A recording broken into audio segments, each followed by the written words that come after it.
Supremo Electoral ya está comenzando el acto. Vamos a ver si tenemos la transmisión en cuestión de minutos, porque el canal 7 va a transmitir. Vamos a pegarnos a esa señal enseguida. De lo que va a ser este acto importante para la democracia del país. Resabía en el calendario electoral de que, claro, los generales de la elección se va a proceder entonces a la entrega de credenciales. Y ahí precisamente estamos en el Tribunal Supremo Electoral.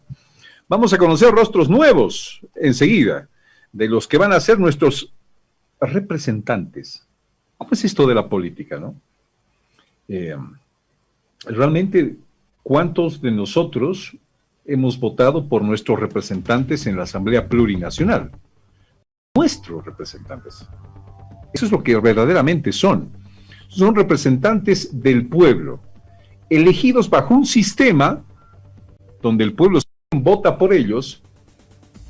Muy pocos se conocen para votar por ellos. Vaya disyuntiva, ¿no? Yo no me acuerdo por quién voté a diputado. Muchos rostros de muchas de las gestiones de gobierno quedaron en no sabemos quiénes eran. ¿Me entiende? Entonces, nosotros como pueblo tenemos estos representantes para ir a hablar con ellos, reclamarles y pedirles que mediante su trabajo legislativo puedan hacer eso. Legislar, crear normas en el país que nos ayuden a vivir en una mejor sociedad. Pero resulta que ser diputado o senador, habla la tradición y el pasado, es una especie de papel de trabajador, alguien que está por arriba de ellos y que les da órdenes. A ver cuántos diputados y senadores realmente conscientes de esta labor, que además es un servicio al país, podemos identificar en esta nueva lista recontra larga. Acá la tengo, ya la tenemos. Tenemos por fin los nombres, pero no tenemos los rostros.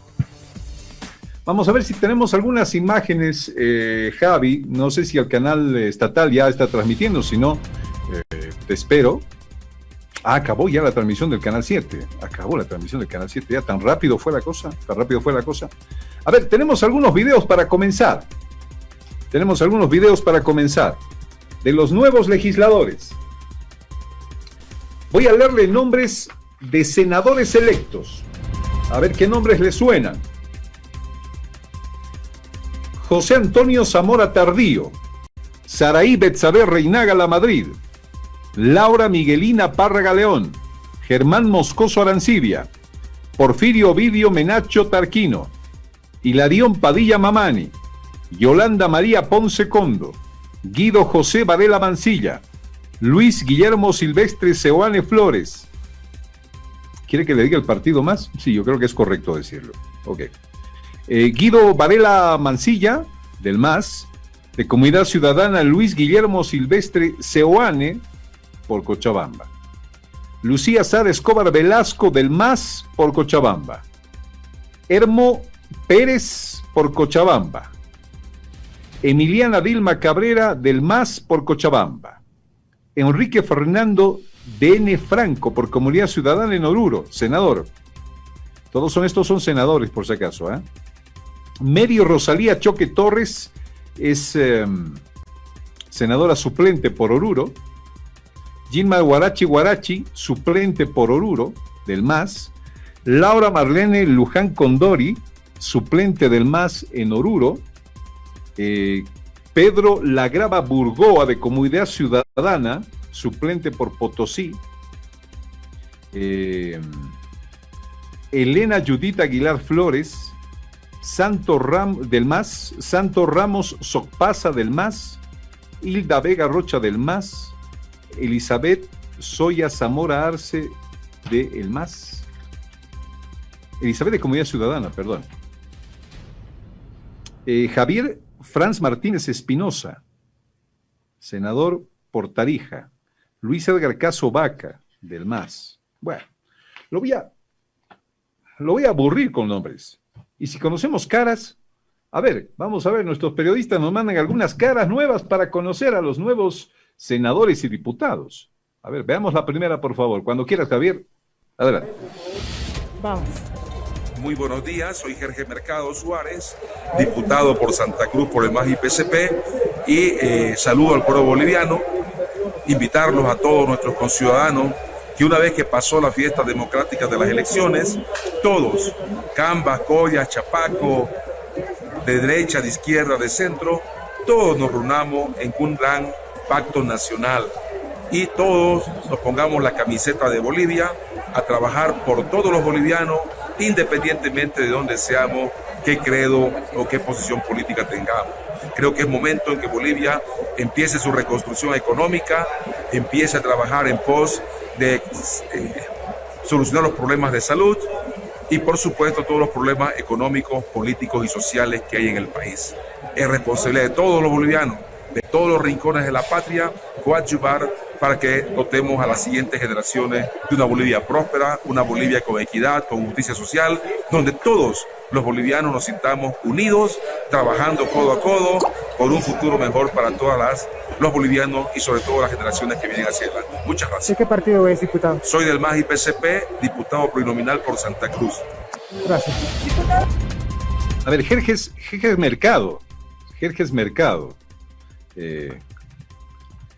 El mejor amigo es el Google, ¿no? Ex ministro de Obras Públicas, Jerjes Mercado. Ya ha sido ministro. Don Jerjes Mercado. Es ahora senador. ¿Qué tal?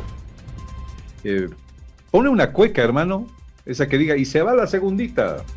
Vamos a conocer a más integrantes de la Asamblea Plurinacional. Dele play, maestro. A ver, los rostros nuevos. Vamos a conocerlos. Vamos. Soy Valtierra, candidato, mejor dicho, diputado electo de la circunscripción 44 de Creemos.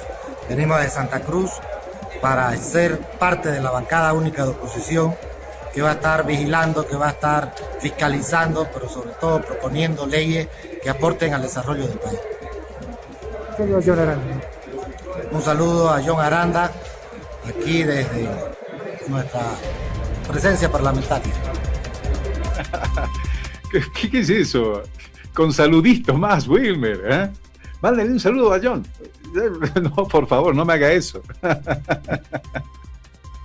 Usted está más feliz que en alfombra roja, ¿no? Como si trataran artistas para recibir el premio Grammy, Wilmer, ¿eh? Me mató esta mañana Wilmer Luis, nuestro productor. Bien.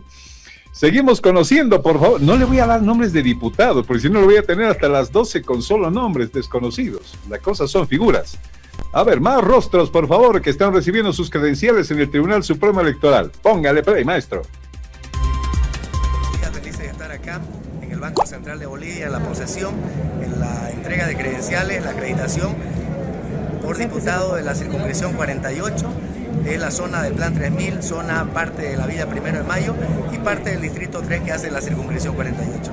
Feliz de estar acá presente. Mi nombre es Omar Jesús Rueda Gutiérrez, tengo 35 años de edad, nacido en la ciudad de Chuquisaca y bueno, vengo a luchar para mejores días para los bolivianos, vengo a ser la voz de los ciudadanos en el poder y a ese compromiso que tanto me han encargado las instituciones y los ciudadanos, hacer prevalecer el respeto a la Constitución Política del Estado, mejorar las leyes para Bolivia y mejorar la condición de vida para los ciudadanos en el tema de salud.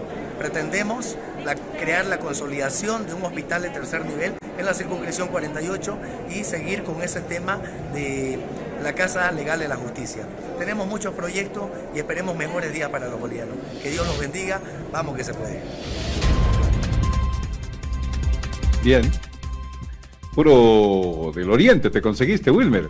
Vamos a esperar un poquito porque está terminando el acto, hay un desbande ahí, hay mucha prensa para cubrir también el hecho y permitirnos que Wilmer Núñez pueda hacernos conocer más de esos rostros nuevos de la Asamblea Plurinacional. Un momento histórico, de compromiso además, donde asumen nuevas funciones. Vaya, la lista es sumamente larga, déjame decirle. Sumamente larga. Bueno, no. Creo que no hago bien en leérsela porque se va a confundir solamente en nombres. Bien, esa es la información entonces al momento que puede empezar a contarle Fides y lo que se va a traducir también en noticia para las 12 en la hora del país. Vamos a nuestra primera pausa, amigos, en Antes de Mediodía. Hoy tenemos invitados para analizar la situación del país. ¿Cómo es esto de que le levantan a Evo Morales el tema de la citación para declarar? Vamos a hablar de estos temas, vamos a hablar de los síntomas que hay en la población tras estas actuaciones de la justicia. Tenemos que hablar de las elecciones. Hoy, alguien que se autodenomina anarquista, dice yo soy anarquista, y tiene un análisis de todo esto que ha venido pasando en el país por demás interesante. Le pido que no se la pierda. Raúl Prada va a estar con nosotros en cuestión de minutos, nada más, amigos. 10:26, ya volvemos enseguida y seguimos hablando de esto que es noticia, la entrega de credenciales por parte del Tribunal Supremo Electoral a los nuevos asambleístas. Ya volvemos, amigos, una pausa, espérenos por favor. Conocemos más aún algunos de esos nuevos rostros de la Asamblea Plurinacional. Maestro, cuando quiera, por favor. Espero que sea mujer, porque son las que van a mandar. Son las que van a mandar en la Asamblea. Vamos, al menos en el Senado. Vamos a ver nuevos rostros, por favor, desde el Tribunal Supremo Electoral, desde el hotel donde fue llevado adelante este evento. Veamos, por favor. Bueno, mi nombre es Zuleima Mania Pasa, soy diputada de la circunscripción 15, que abarca provincia Masías y el norte paseño, hermano. ¿Es por el MAS? Sí, nosotros estamos representando como diputada al movimiento al socialismo. ¿Cuáles son sus perspectivas, diputada? Bueno, las perspectivas que nosotros estamos manejando es como la juventud, sobre todo para el desarrollo de la industria, el tema agropecuario. Generalmente en las áreas rurales estamos un poco abandonados y es momento de que empecemos a reforzar nuestro territorio y trabajemos, y es momento de que nosotros mismos vayamos gobernando. Bien, permítame por favor darle la bienvenida a Mónica Novillo, de la Coordinadora de la Mujer. Enseguida vamos a seguir conociendo más rostros de la Asamblea en este programa. Mónica, ¿cómo estás? Un gusto saludarte, muy buenos días, bienvenida a Fides. Buenos días, John, gracias por la invitación, también es un gusto estar en tu programa. A ver, Mónica, algo que me gusta de estos momentos, te soy sincero, es porque los nuevos representantes que van a ser parte de la Cámara de Diputados o de Senadores siempre entran con muy buenas intenciones, ¿no? La diputada que acaba de hablarnos, hace minutos nada más atrás, nos dice, es hora de luchar por la mujer. Qué cosa más importante, qué cosa más linda. Porque me imagino que quienes se avientan a ser representantes nacionales tienen algo dentro. El querer dar, aportar al bienestar de los bolivianos desde este nuevo lugar donde van a estar. Dime tú, esta opinión, ¿qué te merece, Mónica? Yo creo en las buenas intenciones de la mayoría de los que fueron candidatos y candidatas de contribuir a una gestión legislativa desde diferentes perspectivas. Y también porque en cierto momento es crucial la primera y la segunda gestión para impulsar propuestas nuevas. Siempre se habla de los 100 primeros días. Yo creo que en la gestión legislativa son los 2 primeros años donde se producen cambios concretos y en la propia agenda legislativa. Parte de lo que nosotras creemos es que la inclusión de nuevos rostros en la Asamblea Legislativa justamente van a refrescar y recuperar algunos de los caracteres que se han perdido de la propia Asamblea Legislativa. Por decir un ejemplo, es justamente el carácter deliberativo de la Asamblea Legislativa. Esto se perdió en los últimos años porque había una mayoría de parlamentarios del MAS que probablemente no veían necesario generar todo el debate que tiene un componente pedagógico para nuestra sociedad. Es decir, a partir del debate legislativo es la sociedad la que va aprendiendo y apropiándose de las normas que se discuten públicamente. Entonces, una tarea fundamental como parte del aporte que van a hacer estas nuevas personas que están entrando con toda la buena voluntad de aportar a la gestión legislativa es justamente remozar la gestión, incluir nuevas visiones y avanzar en el debate político que no solamente debe quedarse en la Asamblea, sino que debe trascender hacia toda la sociedad. Y parte de eso son justamente los temas que ha mencionado la ahora asambleísta. los temas vinculados a los derechos de las mujeres, porque hemos visto también que a pesar de que somos la mitad de la población, hemos estado absolutamente ausentes de las políticas públicas, de las medidas y del debate legislativo. Ahora, Mónica, nos van a tener ahora los hombres gritando igualdad, igualdad, igualdad, ¿no? Sobre todo en la Cámara de Senadores. Esa sonrisa tuya de satisfacción, Mónica. Estamos satisfechos porque este es un logro histórico. Quienes venimos trabajando para lograr incrementar la presencia de las mujeres desde 1952, tenemos una ciudadanía muy joven, las mujeres. Jóvenes en sentido de que apenas desde el 52 tenemos reconocido nuestro derecho al voto y recién a partir del 80 aparecemos como presencia de candidatas. Entonces, esto significa que en estos años, un poco más desde el 82, podemos ver cómo hemos ido progresando, pero esto no es un progreso que ocurre por arte de magia, ni por concesiones, ni por regalos, sino que las organizaciones de mujeres hemos estado demandando la necesidad de reconocer y de implementar mecanismos que nos permitan ir incrementando la presencia de las mujeres. Y debemos ver que a pesar de ello, hemos estado haciendo vigilancia para asegurar que se cumpla cabalmente los criterios que están establecidos en la norma. Entonces significa Pero que ¿cómo no es Dios, pasa... no? Exactamente. ¿Cómo es Dios, Mónica? Yo las veía protestando en los últimos días para decir que las listas no ofrecían esa paridad que se quería, en derecho además. Pero y terminan ustedes copando el Senado. Enseguida vamos a hablar de esto enseguida, Mónica, por favor. Vamos a conocer más rostros, por favor, de la Asamblea Plurinacional. A ver, como dirían popularmente, a ver quiéncitos son. A ver, vamos a conocerlos, por favor. Muy buenos días, querido yo. Soy Tatiana Áñez Carrasco, vengo del departamento de Santa Cruz, de la Alianza Creemos, represento la circunscripción 47, he sido elegida por la mayoría de la circunscripción y bueno, tenemos un compromiso con ellos que llegar a alcanzar nuestras 3 propuestas fundamentales, que es la construcción de un hospital de tercer nivel, gestionar la construcción de un hospital oncológico materno infantil, como también desarrollar un programa de seguridad ciudadana en los barrios. Creemos seguridad ciudadana en los barrios para poder organizar a los vecinos que ellos sean parte de esta problemática, primero con capacitaciones y posteriormente conformar cooperativas de seguridad ciudadana en los barrios. Bien. Ya vienen con un plan en la cabeza, Mónica. Ya vienen con un plan en la cabeza. Sí, pero, a ver, este momento de emoción, ojalá no sea cambiado. ¿A qué quiero referirme por el pasado? Que entras con buenas intenciones, pero después este mundo de la politiquería te absorbe, del partidismo, de la ideología, ¿no? Y he visto a muchos desfallecer en diputados. Voy contigo. Sí, yo creo que parte del entusiasmo es natural, creo yo, y además la convicción que tienen todas ellas, ellos y ellas ahora, rostros nuevos en la Asamblea Legislativa, de que pueden transformar y que efectivamente pueden producir un cambio. Y producir un cambio de lo que han venido criticando o de las cosas que ellas defienden. Y en ese marco también hay que reconocer que vienen con algunas expectativas. Acabamos de escuchar a una asambleísta de Santa Cruz que plantea temas que no están vinculados directamente con su competencia.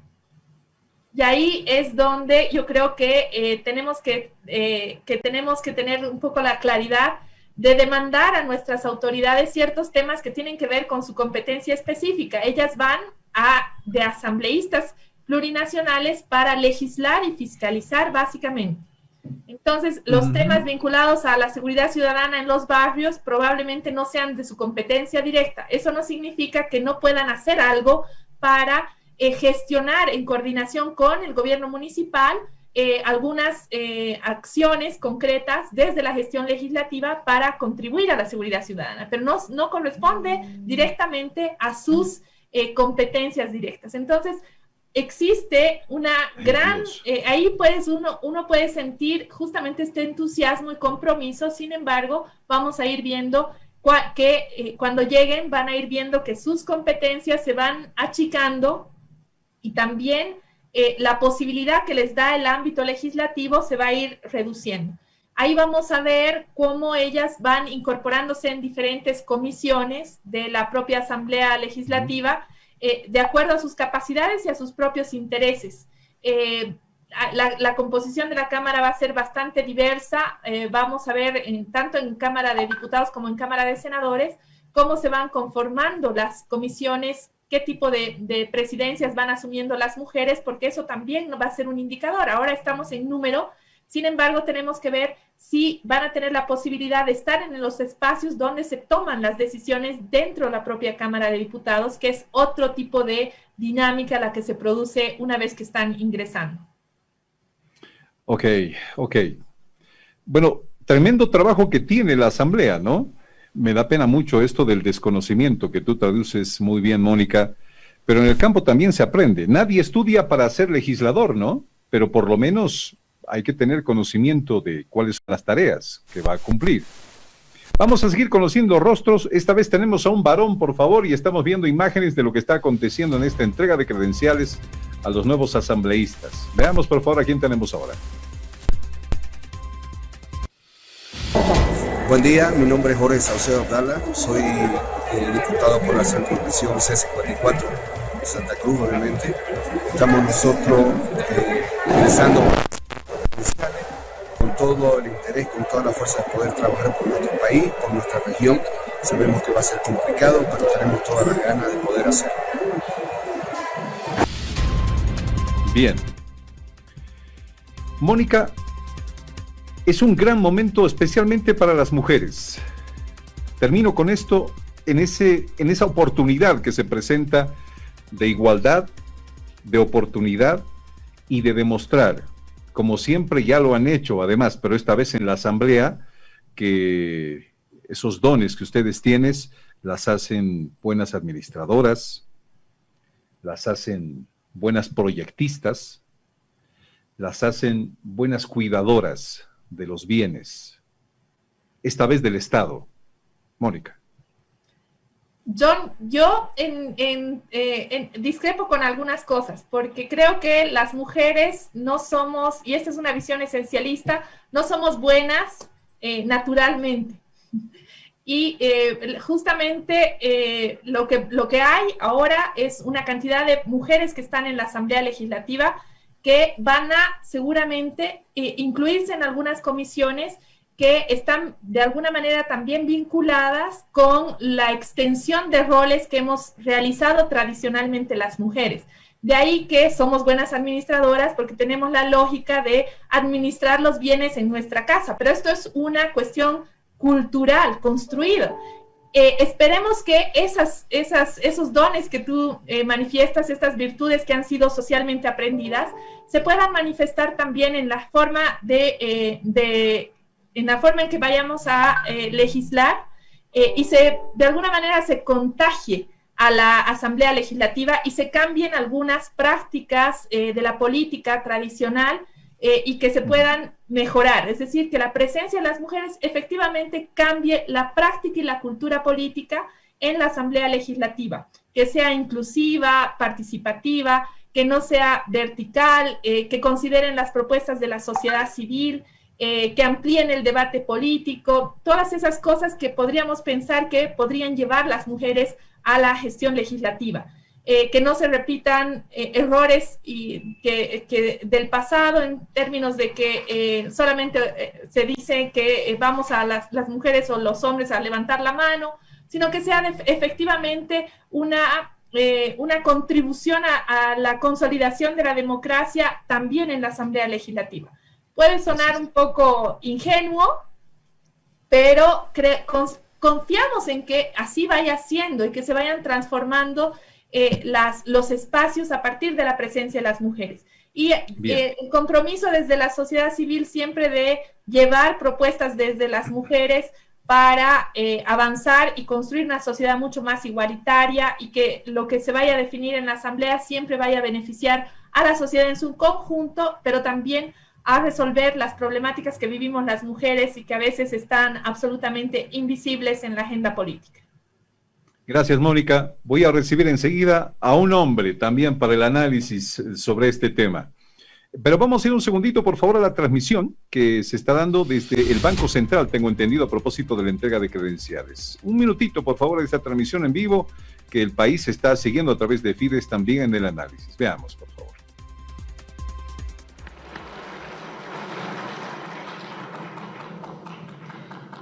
Convocamos al señor Luis Adolfo Flores Roberts. Él es representante del departamento de Pando por el MAS IPSP.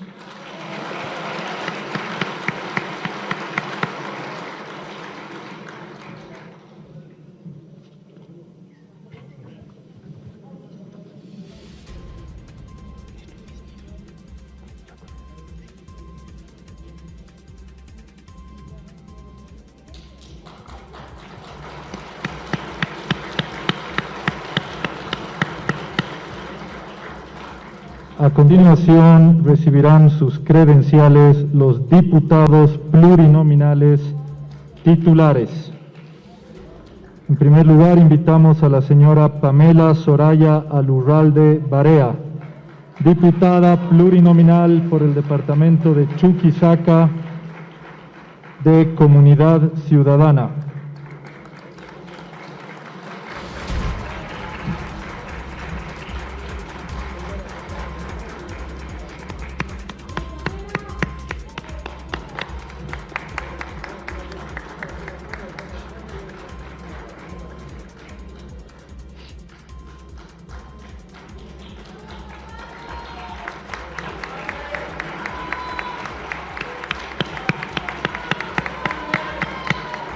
Haya momento también A en continuación, la vida de una convocamos persona, ¿no? En los logros de la vida de una persona. Llegar a ser representante nacional no es nada despreciable, por todo lo que eso viene en el manejo del poder.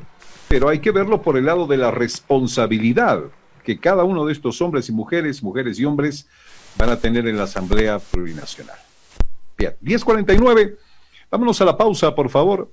Y en Fides, después habla Raúl Prada, en un análisis que no debe perderse.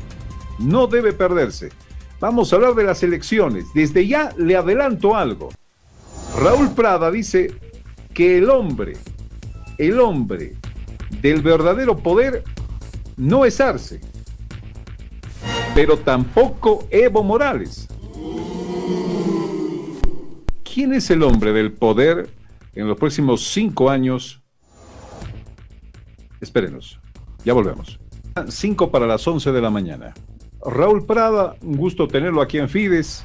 Bienvenido. Lo presenté como anarquista hace un rato, en el adelanto de quién íbamos a entrevistar. ¿Está bien que lo presente como anarquista? Claro, soy anarquista, declaradamente anarquista. He vuelto a mis 16 años, no a mis 17. A mis 16 era anarquista. Después cometí el error de volverme marxista, que creen en el poder. Después de mucho tiempo he tenido que aprender, sobre todo en el anterior gobierno, después de ser constituyente, después de darme cuenta que no han cumplido con la Constitución y han desmantelado la Constitución y han disfrazado a la anterior Constitución y al anterior Estado con el nombre de plurinacional. Entonces me hice la autocrítica demoledora yo, y obviamente soy anarquista como todos los que están combatiendo en este momento al capitalismo, al sistema mundo capitalista, porque el marxismo se ha vuelto parte del sistema. El combate la anarquía a veces es tomado como caos, como desorden, ¿no?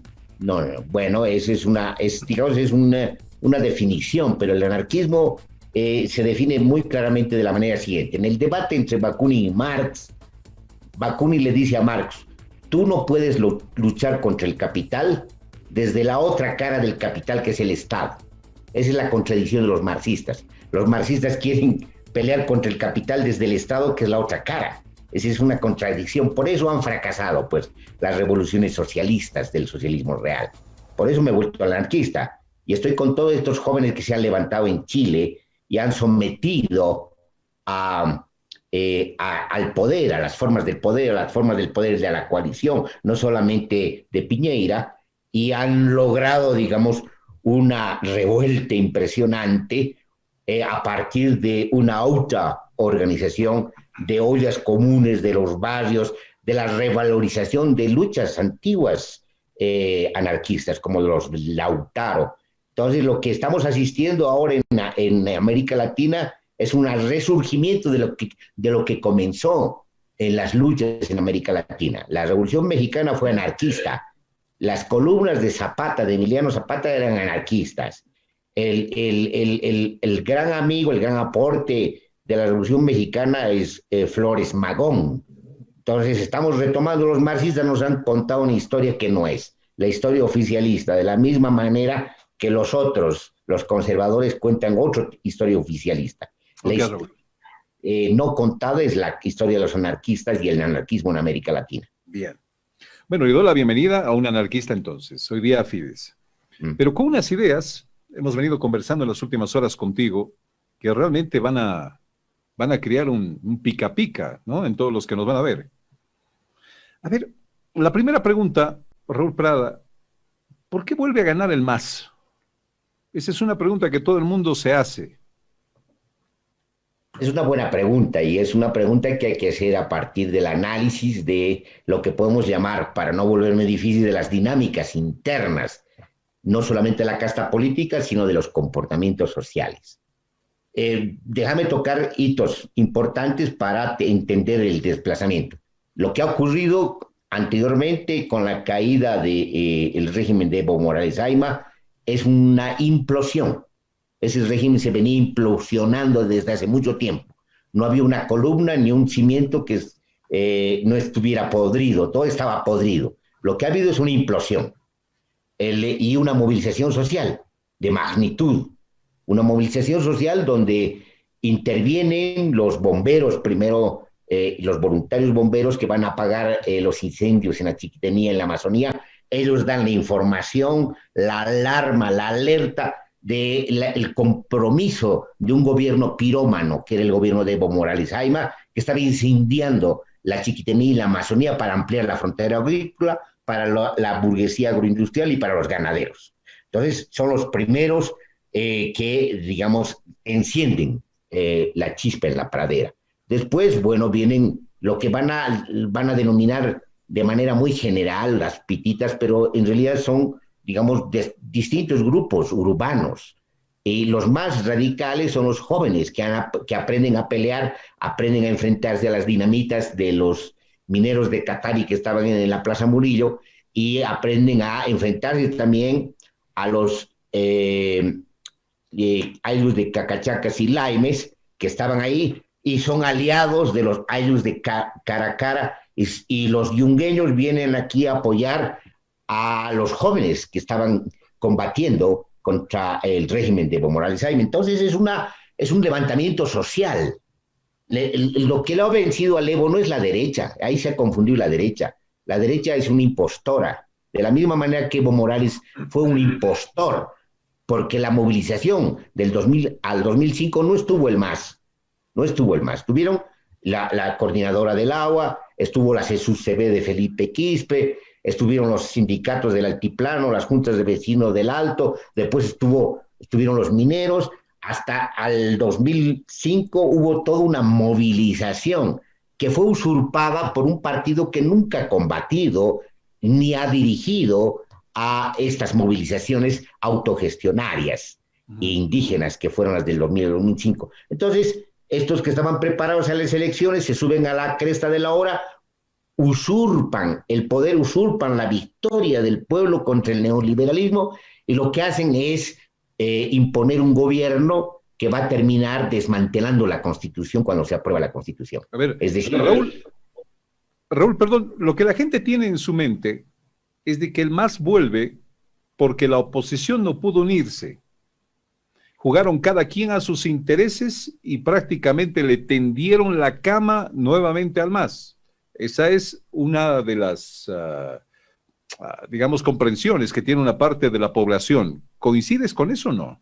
No coincido, porque en primer lugar lo que ha habido es un levantamiento social contra el régimen de Evo Morales Ayma, que es un régimen de forma de gobierno clientelar y corrupto, y que el levantamiento policial y militar fue desde abajo, no fue desde arriba, no fue un golpe, son suboficiales, los oficiales de abajo que se levantaron. En el ejército fueron los oficiales que terminaron casi arrestando a los generales y a la cúpula de los generales. Cuando se movilizaron, fueron los oficiales contra los que dispararon contra los mineros en Chayapata. Entonces fue un levantamiento, se estaba yendo una insurrección. La izquierda lo venció al Evo, no fue la derecha. La derecha retrocedieron todos. Carlos Mesa, todos retrocedieron y se asustaron ante el enfrentamiento de los jóvenes en las ciudades. Y se corrieron, salvo obviamente Camacho y Pumari. Pero Pumari, ¿quién es? Pumari viene de familias mineras, tenía un discurso de izquierda, venía de esas tradiciones. Es decir, este pueblo recupera sus memorias y empieza a hablar. Pero, ¿qué ocurre? Hacen una alianza cívica de los comités cívicos, donde tenemos un personaje altamente conservador, que viene de los sectores más recalcitrantemente conservadores, es joven, pero sigue siendo conservador, y terminan aliándose, pero por los comités cívicos. Son parte de todo lo que ocurrió. Lo que estaba yendo, a donde estaba yendo es una insurrección. ¿Quién se da cuenta? Nadie se da cuenta, salvo Tuto Quiroga. Tuto Quiroga es el artífice de la sustitución constitucional para evitar precisamente que se llegue a una insurrección, que tenía otras consecuencias. Lo que hacen es trancar la insurrección con una sustitución constitucional imposible. Esa sustitución constitucional ya era imposible en esta Constitución, porque esta Constitución dice hasta el presidente del Congreso. Más allá no se puede ir a ninguna sustitución constitucional. La sustitución a la que recurrieron estaba en la anterior Constitución. Fue sencillamente una jurisprudencia la que usaron. ¿Para qué? Para evitar la insurrección. Es decir, evitaron la insurrección y se montó en ese truncamiento la derecha. Una derecha totalmente minoritaria, hicieron un gobierno de transición y usurparon de la misma manera que Evo Morales y el MAS usurpó la movilización prolongada del 2005. Ahora la derecha usurpa al pueblo boliviano su victoria frente a un régimen clientelar y corrupto. Eso es lo que ha ocurrido. Mira, para ti no ha habido golpe, Raúl. No, es un dicen, sin embargo, que los resultados que ha sacado el MAS serían una muestra de que no hubo fraude, por ejemplo. No, es que es una mala explicación, pues. Son explicaciones demasiado antojadizas y superficiales. Es decir, ¿qué es lo que hay que responder es qué es lo que ha ocurrido? Según las encuestadoras, y las encuestas, sobre todo la de Jubileo, que es la más seria, había 20% de indecisos.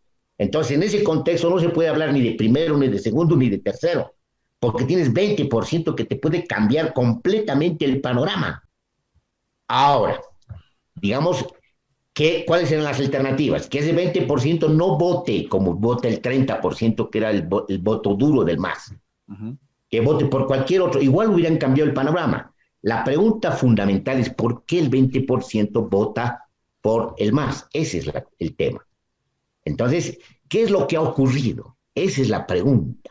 ¿Qué es lo que ha ocurrido? ¿Y qué es lo que ha ocurrido antes? Porque antes ocurren acontecimientos sumamente importantes. ¿Cuáles son? Cuando se va la cúpula de Evo Morales y toda la gente, todo su entorno palaciego, la orden es no volver al Congreso. Crean un desbarajuste. Pero se da un vacío político muy peligroso, donde la derecha, no el gobierno de transición, sino había otra derecha mucho más organizada que empieza a sacar la cabeza y estaba dispuesta a intervenir en el Chapare. Incluso dicen que van a traer al Mossad. Puede ser que sea una pretensión demasiado atrevida, pero sin justificativo alguno, pero digamos ya estaba sacando, porque de ese vacío político puede ocurrir cualquier cosa. En ese contexto, cierta gente del núcleo antiguo del MAS toma la decisión de llamar y convocar a los congresistas para que retornen, porque la orden era que no retornen. Entonces retornan, pero retornan, digamos, otra gente, no los que eran cabecitas, los que eran visibles, no retornan ellos, retorna otra gente, y que se aposentan en el Congreso y establecen un equilibrio de poderes, compensación de poderes, Y eso es muy importante, evitan que la otra derecha, la derecha, termine de consolidarse. Y eso sucede. Y cuando sucede eso, recién vuelven los que eran visibles, los blanquitos mestizos que hablan a nombre de los indígenas y están en el MAS, que siempre han hablado por ellos a su nombre, les han hecho callar, les hacían firmar leyes, entregándoles 2 horas antes las leyes, sobre todo aquellas que tenían que ver con la minería, con el petróleo, etc. Nunca los han valorado, siempre los han humillado. Y eso es lo que ha ocurrido. En el Congreso hubo una reunión dura, acre, donde los dirigentes sociales, la gente más popular, interpela a los blanquitos mestizos y les dicen, ustedes son los responsables de lo que ha ocurrido. Esa es la lectura, porque la caída de ese régimen se debe a ellos mismos. Ellos pero Raúl, tienen ahora más del 50%. Por eso es más del 50%. Y cuando se le pregunta a la gente además, si se les dice a qué atribuye esto, dice son las bases, son la gente que confía en el MAS, que es la mayoría de la población boliviana, y sobre todo es una estructura de partidos. Es la explicación que se pone para decir, por eso hemos ganado las elecciones. Ya, bueno, pero son 3 argumentos buenos, pero que hay que profundizarlos. ¿Qué es lo que ha ocurrido? Los yungueños que estaban peleando contra el Chapare, que ya no votaban por Evo, muchos sectores populares ya no votaban por el Evo, votaron contra el Evo en la anterior elección fraudulenta y espuria. Por eso Mesa saca más votación y el MAS saca menos votación. Ahora se produce un fraude y obviamente nada de eso es legítimo. Pero ¿qué es lo que ha ocurrido? Lo que ha ocurrido es una cosa importante sobre quiénes lo proponen a David Choquehuanca como candidato a la presidencia. Son las organizaciones, la Federación de Campesinos de La Paz, de Oruro y de Potosí. Y además todas las organizaciones, gran parte del Congreso que había vuelto propone a David Choquehuanca. ¿Por qué? Porque querían una reorganización, una reconducción del proceso. No te olvides que la idea de la reconducción del proceso es antigua. Ya viene desde antes, después de los líos y los conflictos del 2010 con el gasolinazo. La resistencia, la lucha contra el régimen de Evo Morales Ayma no son los 21 días. Es una confusión también que han posesionado los medios de comunicación y los analistas políticos. Lo que ha ocurrido es que es una resistencia larga. Comienza con el gasolinazo, después con el TIPS, la octava marcha indígena contra el régimen, un gobierno antiindígena porque ocupa los territorios y los entrega a las transnacionales y pretende una ampliación de la frontera agrícola de la coca excedentaria, es cuando, digamos, continúa la resistencia. Después la resistencia continúa con el conflicto de la ley inquisidora, el conflicto del Código Penal. Cuando se da lugar a ese conflicto, las 3 veces es derrotado el gobierno de Evo Morales Ayma, con el gasolinazo, con la octava marcha y con el conflicto de la ley inquisidora. Después pierden 2 veces con las elecciones de magistrados. Gana el nulo, pero a pesar de que gana el nulo, que anulaba fácticamente las elecciones, terminan imponiendo, con argumentos totalmente estrambóticos, porque tenían la mayoría del Congreso, magistrados chutos, porque el órgano judicial es chuto, no es constitucional, porque perdieron las elecciones y estaban anuladas las elecciones de los magistrados y no podían imponerlos. Entonces, fíjate, todo eso viene y después viene el referéndum, y en el referéndum vuelve a perder. Pierde el referéndum y obviamente no respetan los resultados del referéndum. Y hacen una maniobra de lo más estrambótica y grotesca, hablando de derechos humanos, una especie de insulto a la inteligencia y a la lógica, ¿no? Que no pueden existir derechos humanos de un singular presidente para elegirse indefinidamente. Esos no son derechos humanos. Los derechos humanos son universales, no son singulares. Entonces, esa es la historia grotesca de un régimen impostor. Porque ese fue impostor. Revolucionarios de pacotilla que nunca transformaron el Estado, restauraron el Estado-nación contra la propia Constitución. A ver, aquí, Raúl, este nuevo gobierno que vamos a tener del MAS, ¿qué tan legítimo y qué tan legal es? Bueno, ahora Su legalidad y legitimidad viene por la victoria electoral. Pero ¿qué es lo que ha ocurrido? Tú has hecho una pregunta. Lo que ha ocurrido es que se han reorganizado en base a la figura de David Choquehuanca. ¿Por qué? Porque David Choquehuanca representa a esos sectores, a los sectores indígenas, a los sectores de la organización. Confían en el David Choquehuanca porque creen que el David Choquehuanca puede permitir una reconducción del proceso. Raúl, perdón. El hombre hoy, en este nuevo gobierno del MAS, no es Evo ni es Arce, es Choquehuanca. Es David Choquehuanca. Es David Choquehuanca que viene, y la construcción viene desde atrás, desde intentos muy importantes del Pacto de la Unidad por reconducir el proceso.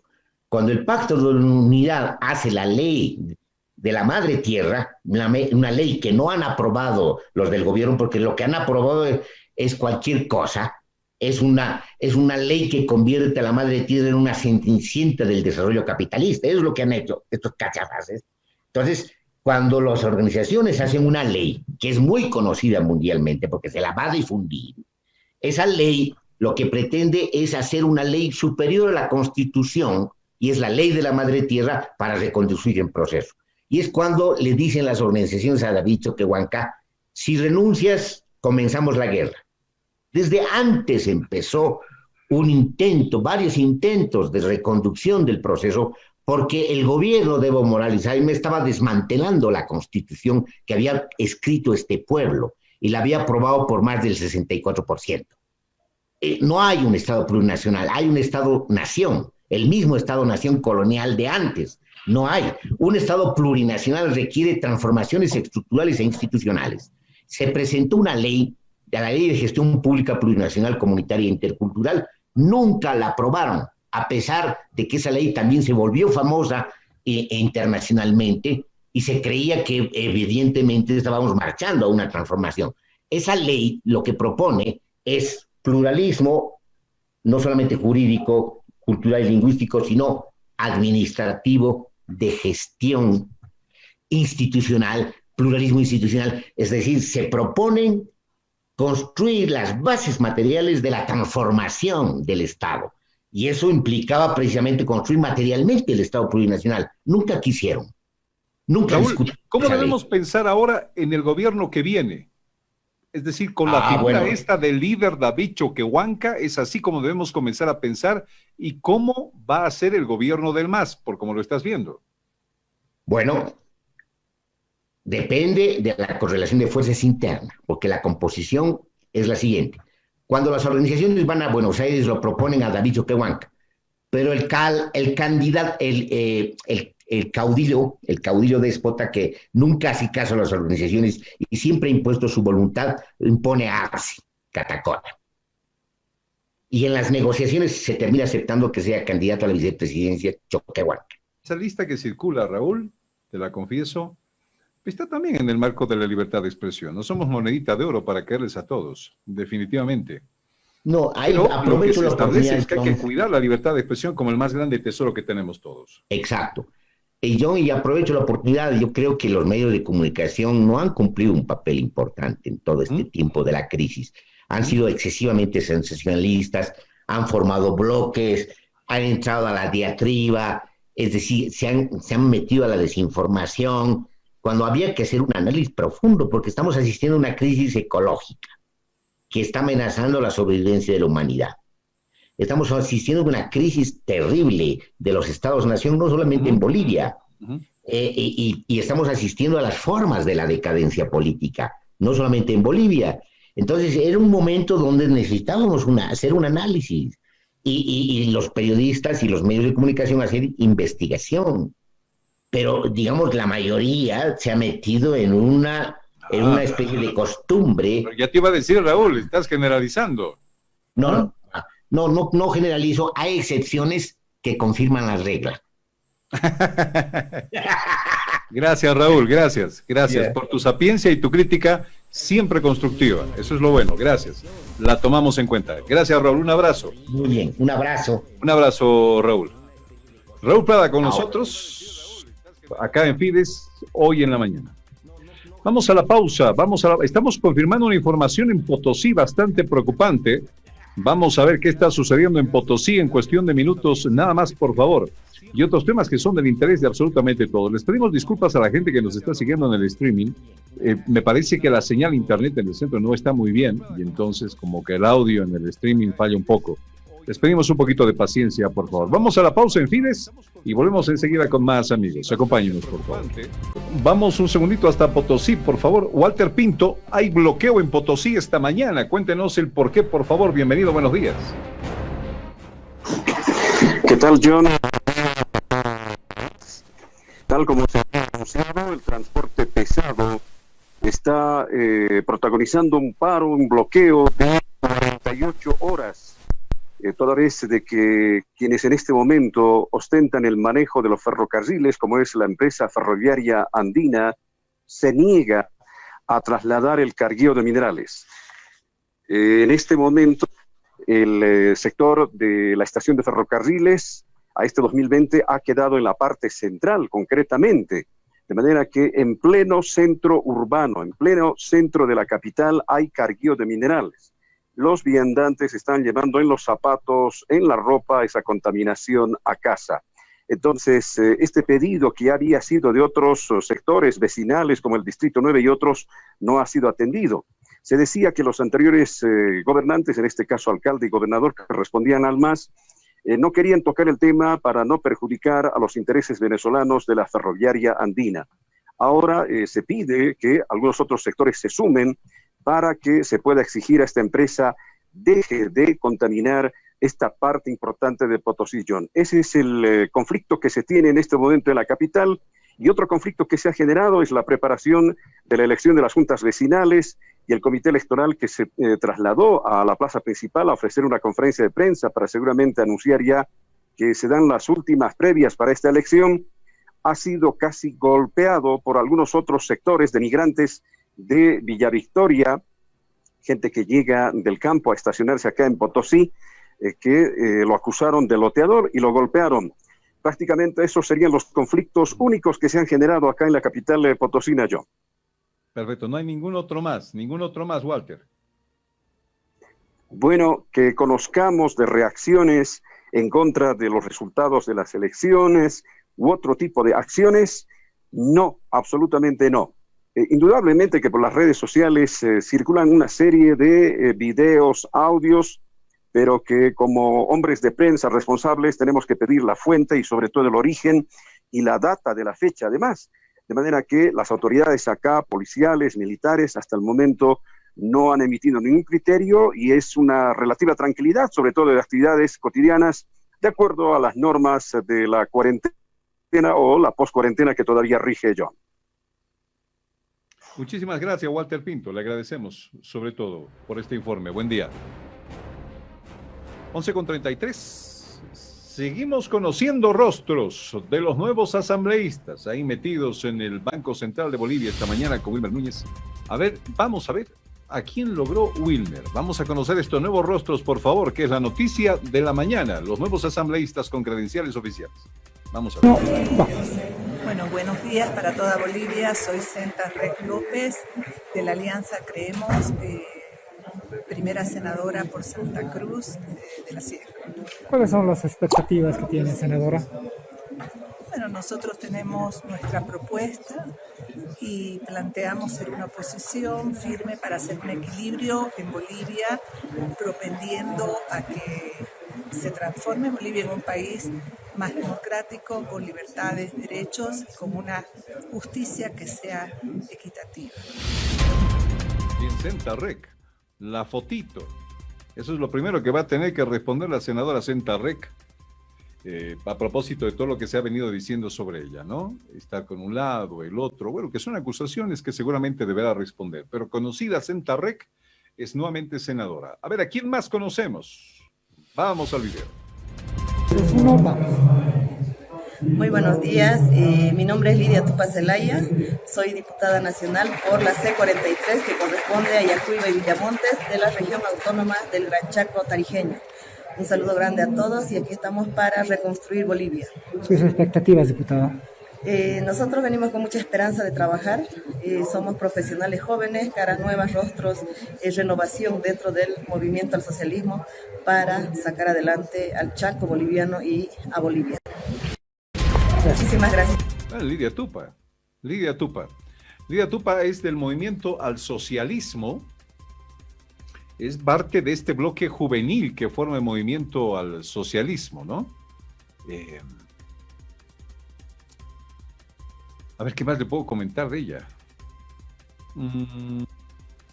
Se define en su Facebook como una persona que ama y lucha por su pueblo. ¿Qué tal? Principal dirigente de la Secretaría Nacional del MAS, en la parte del Chaco boliviano. Su nombre es Lidia Tupa. Bien, y ya es una nueva asambleísta. ¿Vamos a más? Cuando gusten. ¿Tenemos un hito más, por favor, antes de la pausa? Dale, maestro. Uno más. Mi nombre es Luisa Nayar, tengo 25 años, soy diputada electa por la Alianza Comunidad Ciudadana en el departamento de Santa Cruz. Ahora, más firmes que nunca, seremos la cabeza de la oposición para construir días mejores para Bolivia. Vamos a estar firmemente fiscalizando los 14 años de corrupción del movimiento al socialismo, la corrupción del gobierno de la señora Áñez y asimismo pendientes a todos los actos que realice el oficialismo. Luisa Nayar dijo, ¿no? A ver, vamos a buscar acá. Luisa Nayar. 25 añitos tiene. 25. Es diputada plurinominal de Comunidad Ciudadana por el departamento de Santa Cruz. A ver. ¿Cuál es la mejor manera de averiguar la vida de la gente? Entra pues al Face, John. Vamos a ver. Luisa Nayar, aquí está. ¿Cómo llegó a ser candidata? Ella decía, planteamos una reforma tributaria y generación de empleos para los jóvenes. Ah, ya. Se va a identificar ella con los jóvenes entonces. Es titulada con posgrado de perfeccionamiento en prevención y represión del fraude fiscal, wow, y blanqueo de dinero de la Universidad Santiago de Compostela. Y está cursando una maestría en Derecho Empresarial. ¿Qué tal esa? Ex coordinadora local de Estudiantes por la Libertad, actividad ciudadana desde el 2015 y miembro de la plataforma Me Comprometo con Bolivia. Ex miembro de la plataforma Resistencia Civil. Así se presenta ella. ¿Qué tal? ¿Ah? Cuiden sus face, por favor. Todos pueden averiguar su vida a través del Face, como ustedes lo verán, no es tan difícil. No es tan difícil, ¿no? A eso le dicen algunos inteligencia, seguimiento, ¿no? En Facebook. Si no cuidas tus publicaciones, de ahí se filtra todo. Bueno, 10:38. No tenemos más, ¿no? Para conocer a la gente, ¿o tenemos algo más? ¿Tenemos alguien más? ¿Me compruebas? Ok. Ya no tenemos más. Muy bien. Vamos a la pausa, amigos. Vamos a la pausa. Hemos tenido una mañana para hablar de candidatos, de política, y hay algo que nos viene realmente picando desde el otro día. Nos referimos nada más y nada menos a las últimas palabras del Papa Francisco. El Papa Francisco ha hablado sobre la comunidad LGBT. Ha hablado principalmente sobre los gays. A ver. Una compartida de la pantalla ahora en la mañana va a dar cuenta de esto en una publicación que saco de La Vanguardia, por ejemplo. La verdad del sí del Papa a las uniones gays. Lo plantó como arzobispo, dice, y 2 veces más como Francisco. Pero, dice, no ha logrado trasladar la cuestión de las relaciones entre personas del mismo sexo al ámbito civil. ¿Qué quiso decir el Papa? El Papa les dijo a quienes tienen esta opción sexual, ¿tienen todo el derecho de unirse y formar una familia? ¿Eso dijo el Papa? Permítame unos minutos y entramos en el tema. Por favor, acompáñenos. Nos acompaña en Fides esta mañana el padre Ben-Hur Soto. es secretario de la Pastoral de la Conferencia Episcopal de Bolivia. Padre Benjur, un gusto saludarle otra vez. Muy buenos días y bienvenido sea usted a Fides, como siempre. ¿Cómo estás, John? Un saludo para vos y todas las personas que nos siguen por tu prestigioso programa.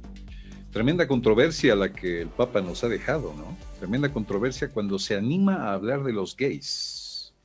Y claro, bueno, a raíz de lo dependiendo, que... Perdón, padre. Dependiendo cómo lo hemos entendido y si tenemos toda la información. Y bueno, yo la verdad, o sea, tú ya no me has preguntado nada en realidad, pero no le da mucha importancia. ¿En serio, padre? ¿En serio? Sí, no. A ver, me tocó estar de viaje y ahí hubo un mensaje y después me preguntaron y yo dije, no, bueno, no di ninguna opinión, digamos así, muy como para defendernos o para hacerlo quedar bien al Papa, digamos, ¿no? Solamente dije, bueno, vamos a ver qué es lo que pasa, de repente hay una mala información y bueno, ahí está la cosa, ¿no? Pero creo que por ahí anda la cosa. Voy a mostrarle dos aristas, de la información esta mañana, padre. Vamos a ir en primera instancia, por favor, a esta publicación, la voy a compartir ahí en mi pantalla. Y dice, desde BBC Mundo, ¿no? Dice, Papa Francisco, el inédito apoyo del líder católico a las uniones civiles LGBT. Sí. Es lo que dice BBC Mundo. Y aquí explica, y dice, el Papa Francisco expresó por primera vez su apoyo a la legalización de las uniones civiles de parejas del mismo sexo a través de una entrevista para un documental que se estrenó el pasado miércoles en el Festival de Cine de Roma. ¿Qué dijo textualmente el Papa Francisco? Dijo, la gente homosexual tiene derecho a estar en familia, son hijos de Dios y tienen derecho a una familia.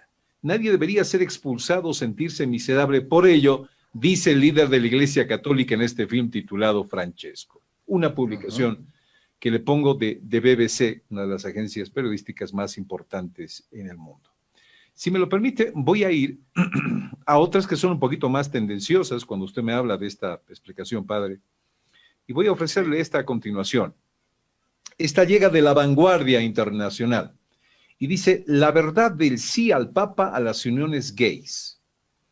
Lo planteó como arzobispo y 2 veces más como Francisco, pero no ha logrado hasta esta semana trasladar la cuestión de las relaciones entre personas del mismo sexo al ámbito civil. ¿Y qué dice en la parte de abajo? Mire esta además fotografía que ilustra lo que La Vanguardia quiere decir. Y la parte de abajo establece en el libro, no fue casualidad ni se le escapó. Francisco lo dijo y sabía lo que decía porque lo ha explicado públicamente, al menos en otras 2 ocasiones. Son hijos de Dios, tienen derecho a la familia, papá, lo que habíamos leído. ¿Ok? De este modo, los homosexuales tendrían una cobertura legal, establece La Vanguardia. Padre Benjur, a ver, ¿cómo entendemos esto que ha dicho el Papa? ¿Está por fin una iglesia católica dando su luz verde a las uniones gays? Bueno, como dice, primero que yo considero que ha habido una mala interpretación, ¿no? Evidentemente nos quedaremos con la primera idea. Yo invito a que de repente podamos leer un poquito, decir alguna opinión y todo. Con esa opinión que dice Papa que todos somos hijos de Dios, ¿no? La primera cosa que hay que entender. Y la segunda, que todas las personas con esa tendencia, ¿no? Es decir, viven en una familia y pertenecen a una familia. Entonces lo que el Papa está queriendo decir en el fondo es que no se las debe discriminar, sobre todo ahora que tanto se utiliza la palabra discriminación, ¿no? Entonces es decir, que se la incluyan, sobre todo vamos a decir, tomarlos en cuenta desde la familia, porque cuando la familia, y lo vemos nosotros, no vamos a decir diariamente, cuando se dan cuenta que en una familia una persona homosexual, es decir, ya de la familia hay una cierta discriminación, y ni qué decir, ¿no? En la sociedad, en el barrio, ¿no?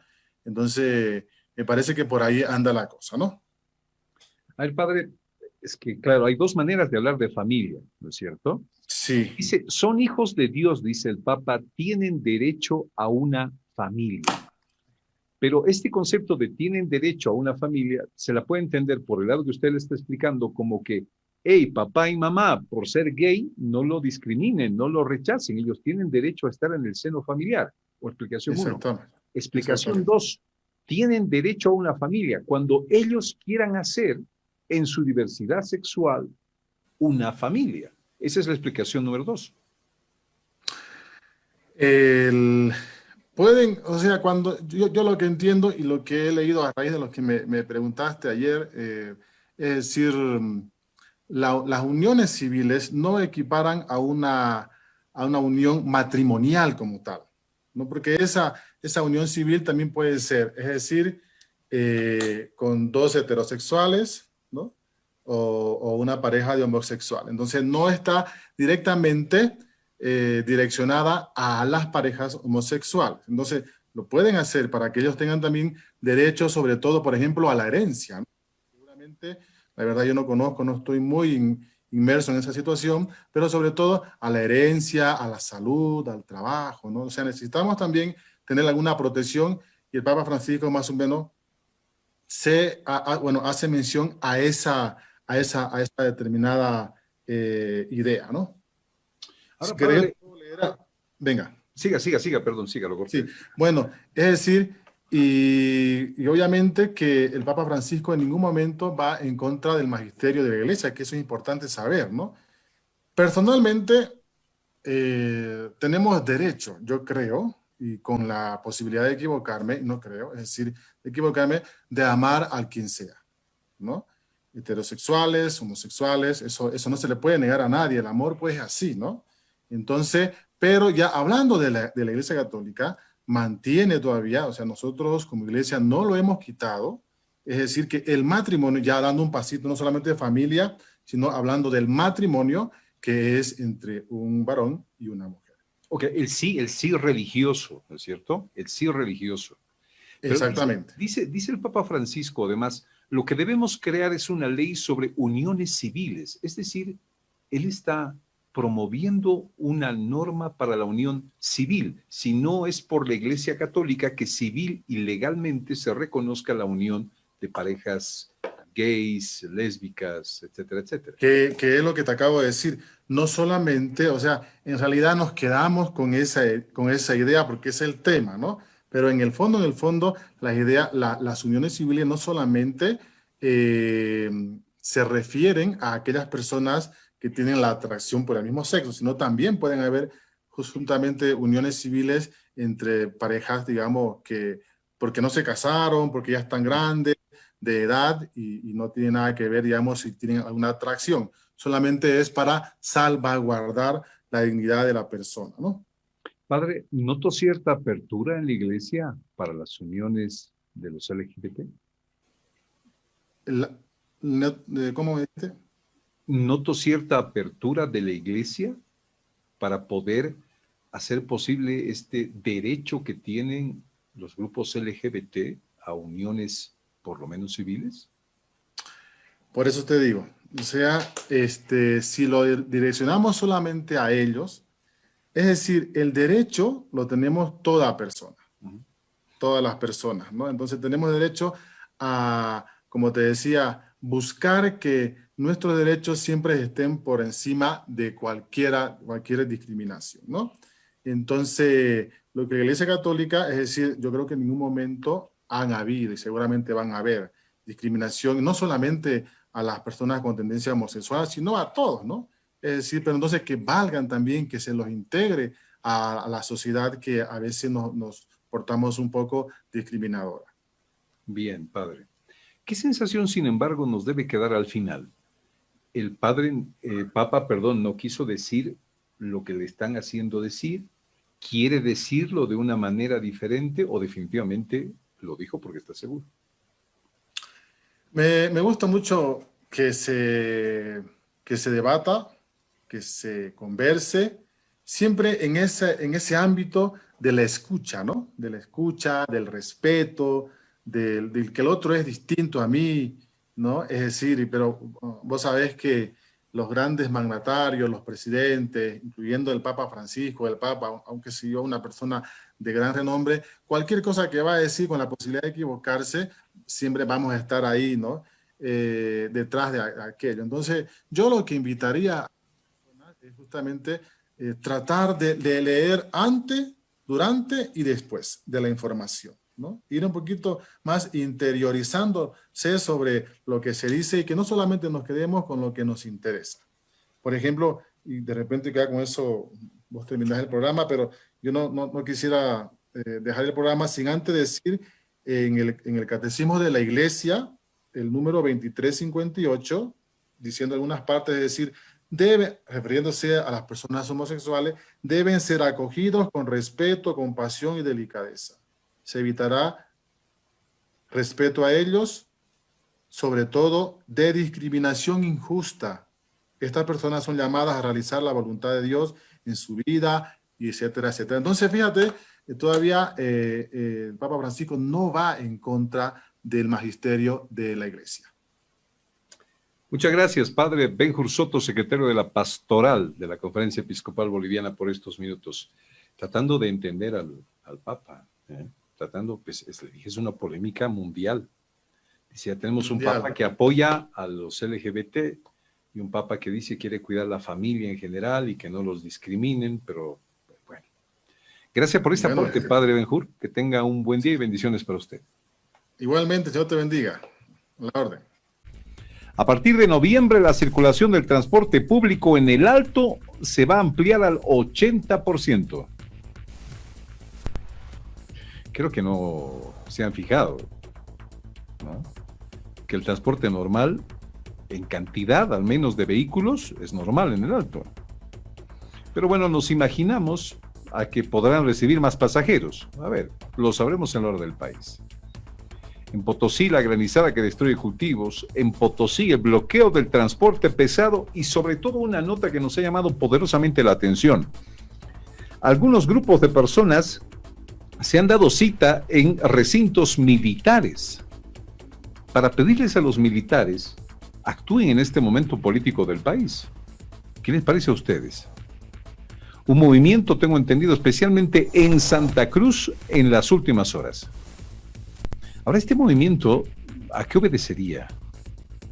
Para empezar, el ministro Murillo ha dicho en las últimas horas de que no ve necesario tocar las puertas de los cuarteles y ha pedido respeto a los resultados.